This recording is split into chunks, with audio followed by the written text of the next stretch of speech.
देव स्थान को व्यवसायिक रूप ना दिया, व्यवसायिक रूप ना दिया, धर्म ईश्वर इनसे कोई धंधे पानी ना किए, इनके द्वारा धनोपार्जन इत्यादि करके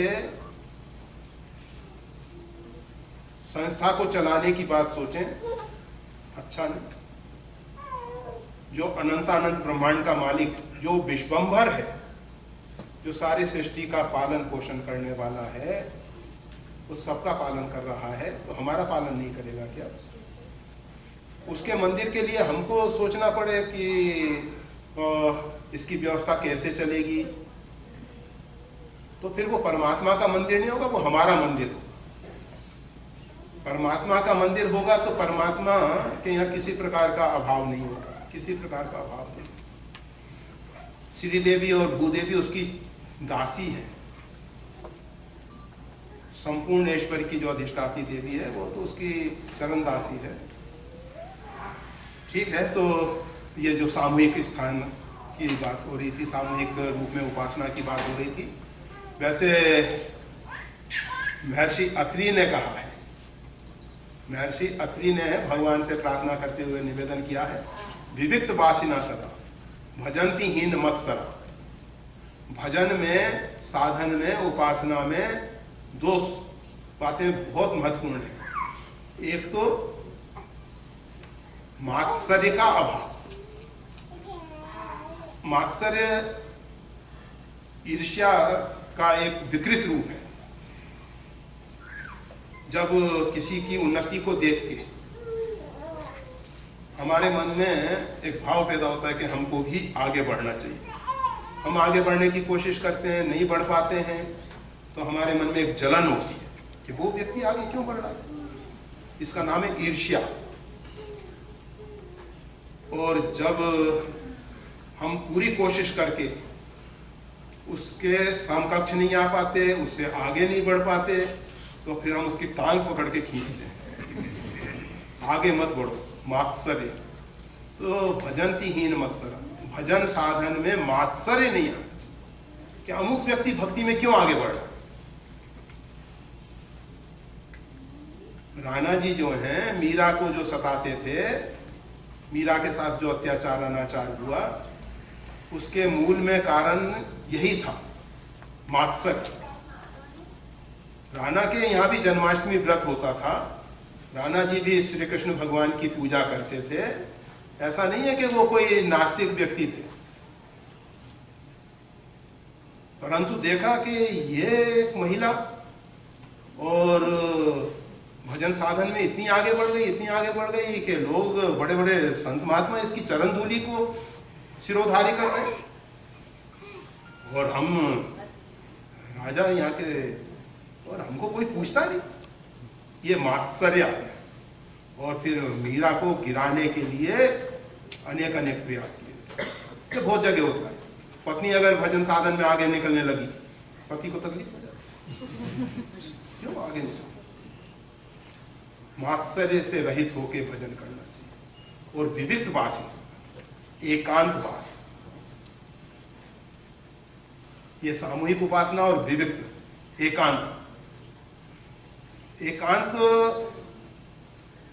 जरूरी या सामूहिक जरूरी? वैसे आपको बताया, माँ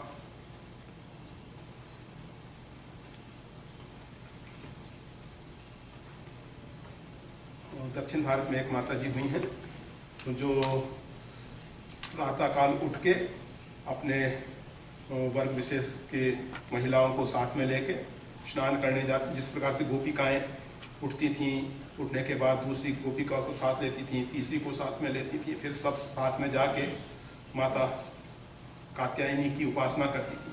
पहले जमुना स्नान करती थी, फिर जमुना जी का स्नान किया। तो ये सामूहिक उपासना जो है बहुत अच्छी है। और विविक्त वासी, एकांत, ये भी आवश्यक है। ये दोनों में जब व्यक्ति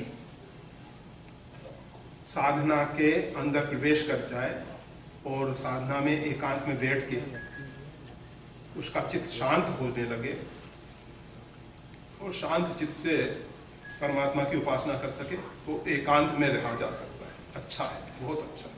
परंतु जब तक उस कक्षा में हम नहीं प्रवेश किए हैं, उस स्तर में हम नहीं पहुंचे हैं, तब तक के लिए सामूहिक साधना अच्छी है। तो ये दोनों प्रकार की साधना में विरोध नहीं है, अलग अलग कक्षाएं। अगर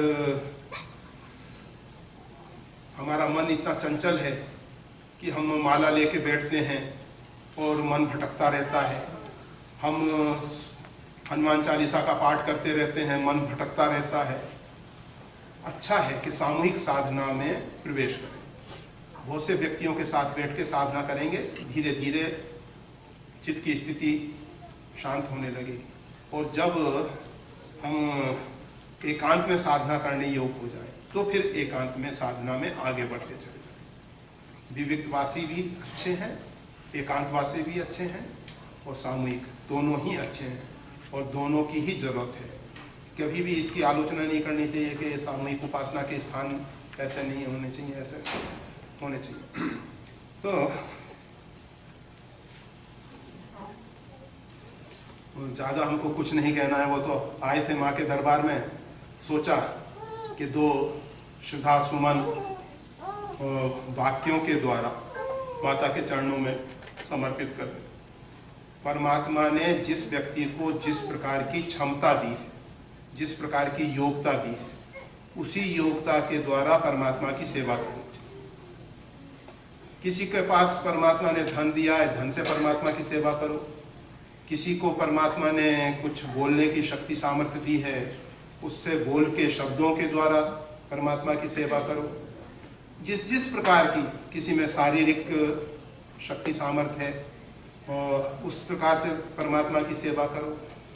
परमात्मा की सेवा के लिए ही हमारा जीवन है। हम परमात्मा के हैं और परमात्मा के लिए ही हैं। हमारा जीवन जो है परमात्मा के लिए ही है, और अपनी पूरी क्षमता का, पूरी योग्यता का उपयोग परमात्मा की सेवा में करना चाहिए। तो परमात्मा के दरबार में आए, माता जी के चरणों में मस्तक झुकाया। माता जी ने कुछ शब्दों के लिए प्रेरणा दी, शब्द निकले जो कुछ अनुकूल हों। माता जी के द्वारा प्रेरित जो भी शब्द निकले, जो भी अनुकूल हों, जिनको ग्रहण करने में आप सब सक्षम हो, करें।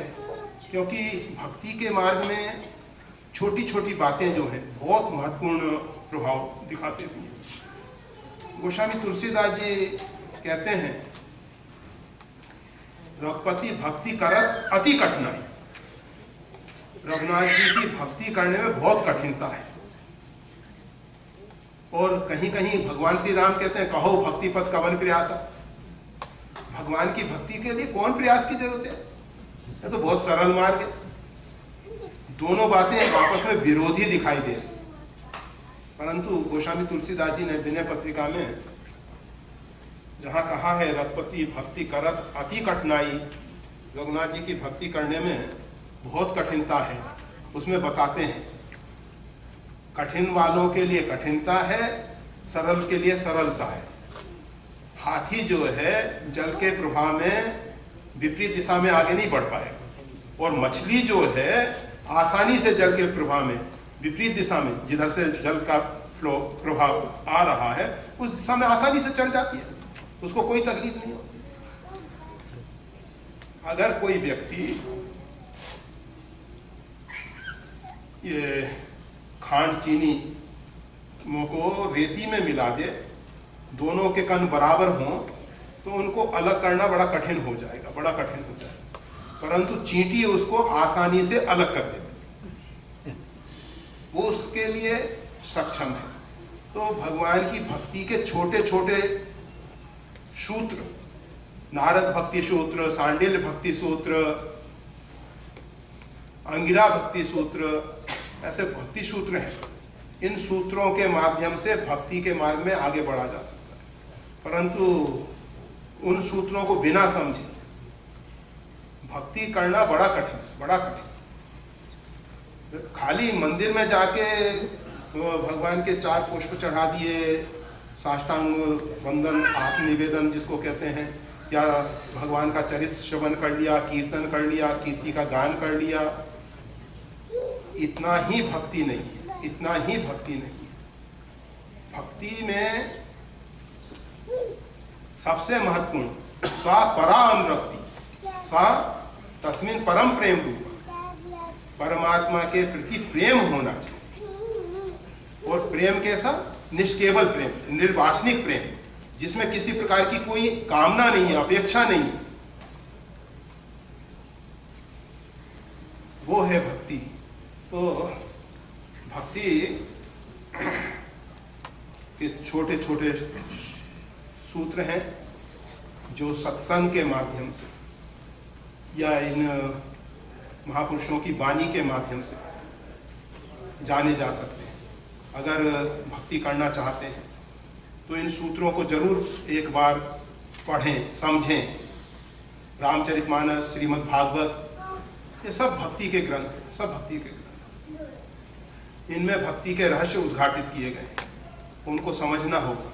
भक्ति दो प्रकार की है, एक स्वेच्छाचारणी भक्ति, आपने रामचरितमानस में पढ़ा हो शायद, रघुपति भक्ति जो है गंगा की धारा कही गई है, राम भक्ति जहाँ सुरसरी धारा। गंगा जो है जब वर्षा में तटबंधों को छोड़ के बहती है तो विध्वंसकारी हो जाती है, विध्वंसकारी हो जाती है। लोग कहते हैं गंगा मैया अपना उग्र रूप शांत करो, सौम्य शांत रूप में आ जाओ, सौम्य शांत रूप में आ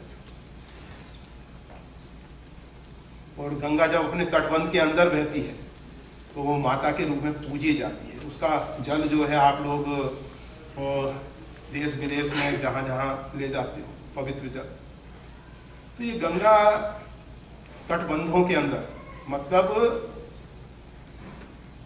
मर्यादित भक्ति, मर्यादित भक्ति, भक्ति मर्यादित होनी चाहिए, सीमाओं में होनी चाहिए। भक्ति उच्छृंखल नहीं होनी चाहिए, स्वेच्छाचारणी नहीं होनी चाहिए कि जैसा चाहे वैसा कर रहे हैं। विधि पूर्वक होनी चाहिए, उसको समझ के करना चाहिए, उसके रहस्य को समझना चाहिए, भक्ति के सूत्र को समझना चाहिए। और फिर अगर आप भक्ति करेंगे तो बहुत सरल है, बहुत सरल है और बहुत बहुत अधिक आनंददायक है। भक्ति तात अनुपम सुख मूला, अनुपम है वो, और संपूर्ण सुख की जड़ है। इस जड़ को जो भी सींचेगा तो संपूर्ण आनंद रूपी फल उसको प्राप्त हो जाएगा। परंतु छोटे छोटे सूत्रों को समझना चाहिए। तो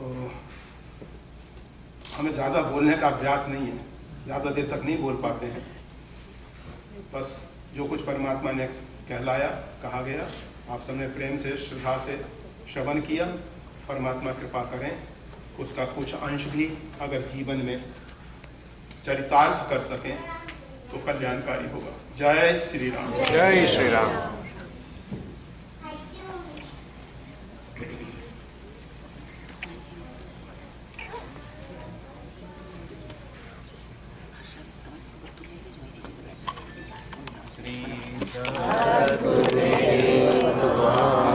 बैठे रहेंगे प्लीज।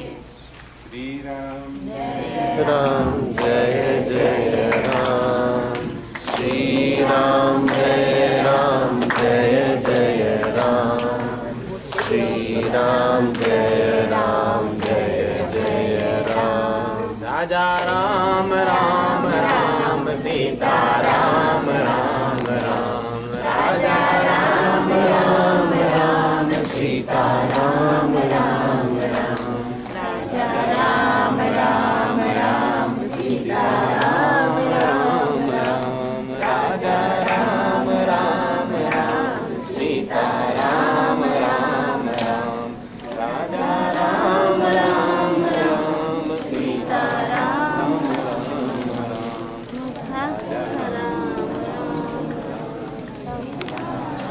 गाड़ी में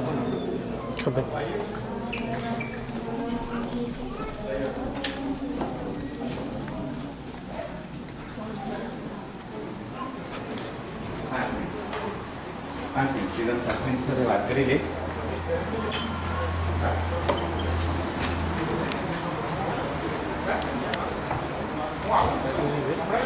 પ્રસાદની ઠાવી